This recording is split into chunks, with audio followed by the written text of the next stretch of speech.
Sehingga apa? Sehingga air tidak akan meluap lagi. Maka pada saat itu Umar menuliskan sebuah surat, "Wahai Nil, jika memang engkau itu adalah makhluk Allah, mulai hari ini jangan pernah lagi engkau meluap." Maka Umar mengatakan kepada Amr bin As, "Campakkan suratku ini ke dalam sungai Nil." Maka mulai hari itu Nil tidak pernah lagi meluap.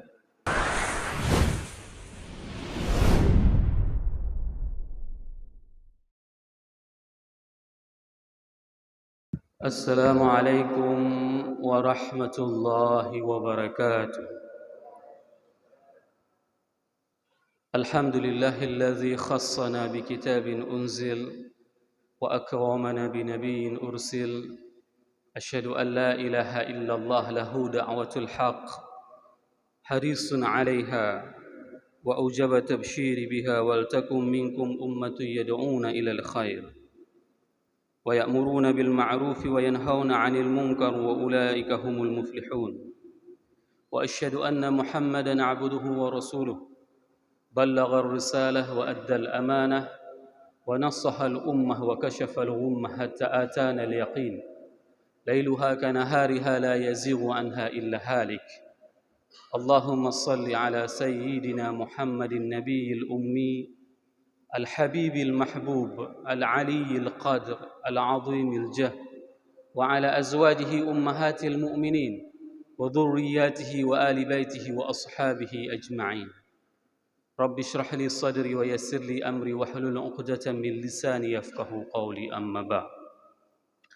Para asatiz yang saya muliakan, Tunku Imum Syik, Tunku Imum Gampung, Bapak Gesik dan segala aparatur desa, ayah bunda yang saya cintai, marilah pertama-tama yang paling utama kita memanjatkan puji dan syukur kepada Allah yang telah memberikan nikmat iman kepada kita, sehingga kita dapat menghayunkan kaki kita untuk melaksanakan salat subuh berjamaah. Dikarenakan masih banyak di antara saudara-saudara kita, walaupun mereka bertempat tinggal sangat dekat dengan masjid, mendengarkan suara panggilan kesuksesan di setiap saat, namun mereka tidak ada sebuah kesadaran untuk melangkahkan kakinya untuk melaksanakan panggilan tersebut. Ini adalah nikmat yang Allah masih berikan kepada kita, sehingga senantiasalah kita mensyukuri terhadap nikmat yang Allah berikan tersebut dengan melakukan berbagai macam kesalehan-kesalehan. Salawat dan salam mari sama-sama kita panjatkan kepada junjungan kita Nabi besar Muhammad sallallahu alaihi wasallam. Kalaulah Allah tidak mengirim baginda Rasulullah sallallahu alaihi wasallam ke atas dunia ini, maka kita tidak tahu harus membacakan apa pada saat kita melaksanakan salat subuh tadi. Dan kita tidak tahu harus mengeluh seperti apa kepada Allah. Dan kita pada saat ditimpa dengan berbagai macam permasalahan, pada saat melaksanakan, pada saat kita hidup di atas dunia ini, maka kita tidak tahu harus menyampaikannya bagaimana. Ini adalah salah satu di antara sekian banyak hikmah diutusnya baginda Rasulullah SAW sebagai petunjuk bagi kehidupan kita. Dan Rasul sendiri mengatakan bahwasanya lailuha kanahariha la yazighu anha illa halik. Siapapun yang berpegang teguh terhadap apapun yang disampaikan oleh baginda Rasulullah, lailuha kanahariha, maka pada saat dia sedang berada di dalam malam yang gelap, akan tetapi dia berada dalam keadaan terang benderang. La yazighu anha illa halik, dan seseorang tersebut tidak akan pernah dia itu akan tersesat apabila dia mengikuti apa yang diajarkan oleh baginda Rasulullah sallallahu alaihi wasallam. Oleh sebab itu, Bapak Ibu jemaah salat subuh yang dirahmati Allah, senantiasalah memperbanyak selawat kepada baginda Rasulullah sallallahu alaihi wasallam. Jangan pernah ada rasa enggan untuk mengucapkan kepada baginda Rasulullah sallallahu alaihi wasallam dengan ungkapan tuanku. Ada beberapa orang saat mereka hidup di atas dunia ini enggan untuk mengucapkan selawat kepada baginda Rasulullah SAW dengan kata-kata sayyidina. Akan tetapi nanti kelak di hari akhirat, pada saat kita dibangkitkan oleh Allah, sungguh demi Allah kita akan mencari sosok beliau, makhluk yang paling agung, makhluk yang paling tinggi derajatnya, dan semuanya akan mencari beliau, akan meminta syafaat kepadanya. Semoga jemaah yang berhadir pada subuh yang berbahagia ini merupakan di antara umat Nabi Muhammad sallallahu alaihi wasallam yang akan diberikan syafaat oleh baginda Rasulullah sallallahu alaihi wasallam dan akan disuguhkan air dari telaga Kautsar dari tangan mulia tersebut. Allahumma amin. Bapak Ibu jemaah salat subuh yang dirahmati Allah. Allah berfirman di dalam surat Ibrahim ayat 12 yang berbunyi, A'udzubillahi minasyaitonir rajim. Bismillahirrahmanirrahim. Wa ma lana alla natawakkalu 'ala Allah wa qad hadana subulana. Wa lanasbiranna 'ala ma adzaitumuna wa 'ala Allahi falyatawakkalul mutawakkiluun. Shadaqallahul 'azim. Ayat ini merupakan sebuah ungkapan ketakwaan dari para sahabat pada saat mereka diuji dengan berbagai macam ujian. Ujian yang dirasakan oleh para sahabat itu tidaklah seperti yang kita rasakan hari ini. Bahkan Islam yang kita dapatkan hari ini, kenikmatannya itu adalah dikarenakan perjuangan para orang-orang terdahulu. Perjuangan para sahabat, tabi'in, para ulama, sehingga sampailah ilmu tersebut kepada kita sehingga kita bisa melanjutkan estafet dakwah ini. Apa yang dikatakan oleh mereka? Wa ma lana alla natawakkalu 'ala Allah. Apa yang membuat kami ini tidak akan bertawakal kepada Allah? Wa qad hadana subulana. Allah telah memberikan hidayah, jalan untuk menelusuri kehidupan ini. Wa lanasbiranna 'ala ma adzaitum. Dan kami akan bersabar terhadap apapun siksaan, apapun ujian yang mereka berikan kepada kami. Wa 'ala Allahi falyatawakkalul mutawakkilun. Dan kepada Allah lah semua orang itu akan bertawakal, menggantungkan dirinya kepada Allah, sebaik-baik tempat menggantungkan diri. Dari ayat ini dapat kita ambil beberapa pelajaran penting yang ini semoga menjadi ibrah kepada saya dan kepada jemaah semuanya. Yang pertama sekali, ada dua hal yang dinamakan dengan hidayah di dalam kehidupan ini. Yang pertama sekali adalah hidayah bil irsyad atau bil ilm. Yang kedua adalah hidayah bil taufiq. Hidayah bil irsyad itu adalah sebagaimana yang dilakukan oleh BKM Masjid Al-Hikmah ini, berupaya mengadakan pengajian. Ini adalah sebuah upaya untuk memberikan hidayah kepada semua masyarakat yang berada, baik berada di Sunda maupun di sekitarnya. Diberikanlah fasilitas keilmuan. Sehingga apa? Sehingga pada saat orang yang belum mengetahui tentang ilmu, mereka bisa mengakses informasi tentang ilmu tersebut. Mereka bisa mendatangi majelis ilmu yang diadakan di masjid ini. Inilah yang dinamakan dengan hidayah bil irsyad. Dan yang kedua itu adalah hidayah bil taufiq. Hidayah bil taufiq itu adalah hidayah yang diberikan langsung oleh Allah, dan tidak semua orang itu akan mendapatkan hidayah bil taufiq seperti itu. Hanya orang-orang tertentu, dan orang-orang tertentu itu adalah orang-orang yang memang diberikan spesial oleh Allah. Salah satu di antara mereka itu adalah Umar bin Khattab. Ini merupakan di antara orang yang didoakan oleh Rasulullah SAW pada saat Islam membutuhkan kekuatan untuk membela agamanya. Maka pada saat itu Rasul meminta kepada Allah, wahai Allah, berikanlah kekuatan kepada Islam dengan masukkanlah dua Umarain, Umar bin Hisham dan Umar bin Khattab. Bapak Ibu jamaah yang dirahmati Allah, Umar bin Hisham itu adalah Abu Lahab. Dia adalah orang yang paling keras menentang Islam. Nama lain daripada Abu Jahal itu adalah Umar bin Hisham. Maka jangan pernah sekali-sekali Bapak Ibu memberikan anaknya dengan nama Umar bin Hisham, karena itu adalah nama lain dari Abu Jahal. Maka berilah nama yang didoakan oleh Rasulullah itu adalah Umar bin Khattab. Umar bin Khattab masuk dalam keadaan Islam pada saat dia mendengarkan saudara kandungnya perempuan masuk Islam secara sembunyi-sembunyi. Maka pada saat itu dia mendengarkan dari balik pintu rumah adiknya. Pada saat dia mendengarkan sesuatu sedang dibacakan oleh adiknya beserta suaminya, maka dia dobrak pintu tersebut. Pada saat dia dobrak, maka dia melihat adiknya sedang membaca sesuatu dan memegang sesuatu. Dan dia ingin merebut mushaf pada saat itu dalam bentuk lembaran. Maka adiknya menentangnya. Bayangkan, dulunya mereka mempunyai hubungan yang sangat kuat antara Umar dengan adik perempuannya. Akan tetapi dikarenakan ajaran agama ini, kecintaan adiknya terhadap Allah dan Rasul itu dibuktikan dengan menantang abangnya. Abangnya itu terkenal dengan seorang penguasa, seorang preman di Mekah. Namun dia berani menantangnya. Sehingga apa yang dilakukan oleh Umar? Pada saat dia ditentang oleh adiknya, lalu ditamparlah adiknya. Sehingga muncratlah darah dari bibir adik perempuannya.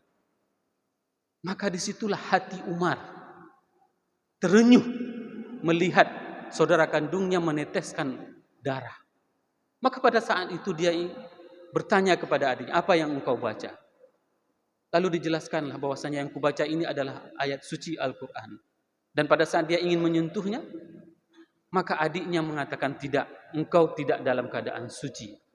Maka pada saat itu Umar mandi untuk bisa mensucikan dirinya.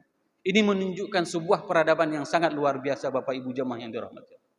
Orang-orang kafir, orang-orang Eropa, mereka tidak tahu cara mandi.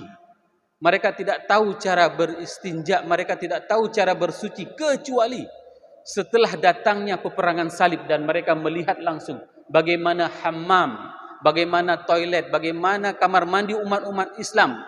Saat mereka melihat orang-orang muslim melakukan peperangan salib tersebut, mereka sudah difasilitasi dengan toilet-toilet, dengan sauna-sauna. Disitulah orang-orang Eropa baru mengetahui bagaimana cara bersuci. Namun lihatlah bagaimana Umar dulu, bahkan sebelum dia masuk Islam, pada saat adiknya mengatakan bahwasanya bersucilah engkau wahai abangku, maka dia melakukan mandi besar. Ini menunjukkan bagaimana peradaban orang-orang Islam. Islam mengajarkan kepada kita segala aspek dan lini kehidupan ini. Perjuangan Umar itu sangat luar biasa, termasuk ayat yang dibacakan oleh imam tadi. Pada saat Umar mendengarkan thullathum minal awwalin wa qalilum minal akhirin. Nanti Bapak Ibu jamaah yang dirahmati Allah, pada saat nanti hari akhirat, itu sepertiga saja di antara orang yang pertama, generasi pertama yang akan masuk Islam. Bayangkan kalau seandainya populasi pada masa Rasul itu hanya 1 juta jiwa, maka yang masuk Islam itu, yang masuk dalam surga itu hanya sepertiga. Maka pada saat Umar mendengarkan ayat tersebut dibacakan, lalu Umar mengatakan kepada Rasulullah, wahai Rasul, bagaimana dengan nasib umatmu nanti? Yang mereka hidup di Cunda ini, mendengarkan ayat ini, bagaimana nasib mereka? Apakah mereka akan dimasukkan juga ke dalam surga? Sungguh populasi mereka nanti akan sangat banyak. Maka turun ayat yang berikutnya, yaitu wa thullathum minal akhirin. Dan sepertiga umat nanti di akhir zaman, mereka itu akan dimasukkan ke dalam surga. Ini diantara bagaimana kehebatan Umar. Sehingga di dalam sirah Ibnu Hisham dijelaskan beberapa riwayat. Umar itu adalah salah seorang hamba yang kasyaf.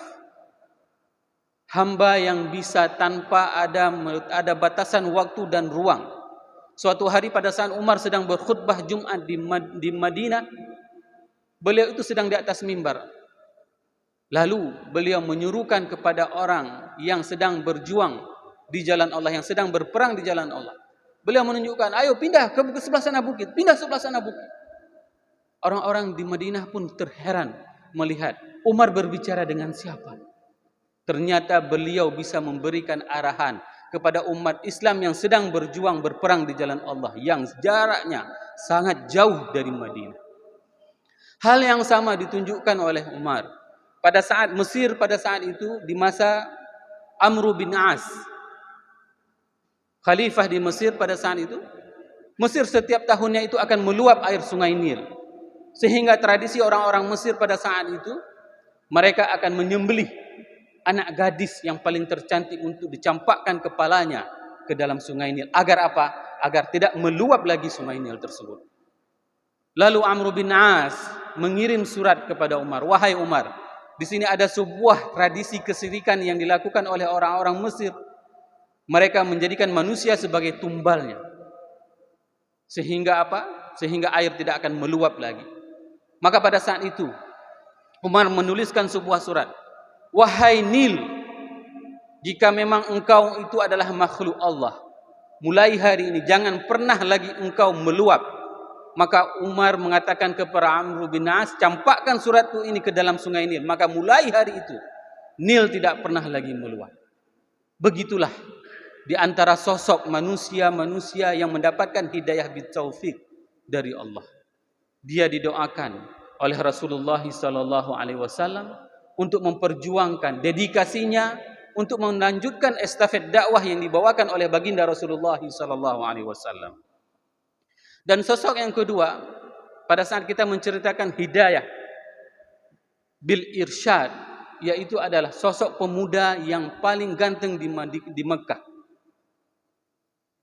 Hidayah bil irsyad ini adalah hidayah pada saat seseorang anak muda tersebut mendengarkan adanya seorang yang mengajarkan agama yang benar, dan mereka mulai proses pembelajaran di sebuah rumah yang dinamakan dengan Darul Arqam. Maka pada saat itu pemuda tersebut ingin mencari informasi. Tak ubahnya pada saat kita mendengarkan ada pengumuman gerakan subuh Selasa di Masjid Al-Hikmah Cunda, maka orang tersebut pergi kemari untuk mendapatkan ilmu, untuk belajar. Pemuda tersebut adalah Mus'ab bin Umair.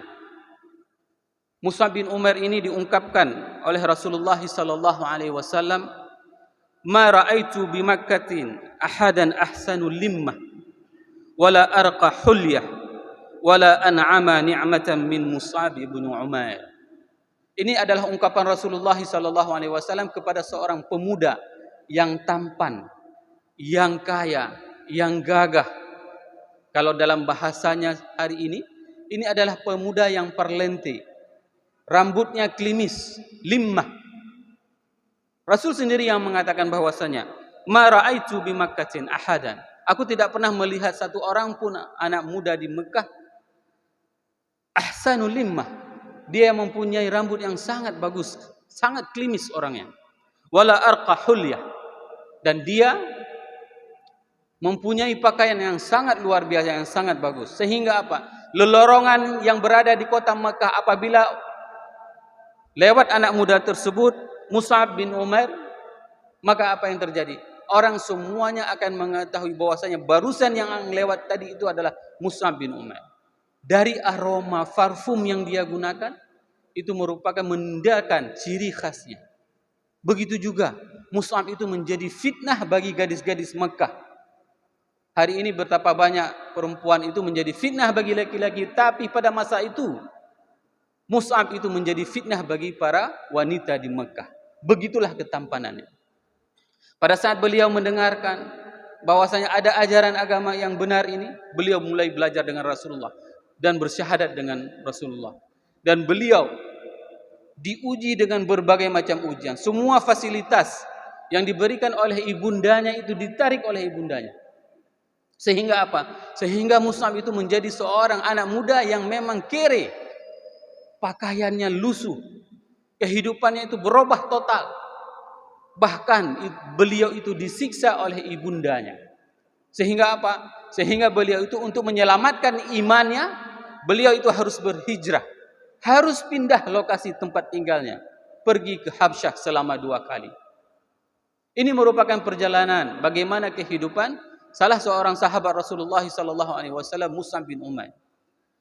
Ada hal yang menarik yang diungkapkan di dalam kitab Tuhfatul Ahwazi, Syarah Jami' Tirmizi.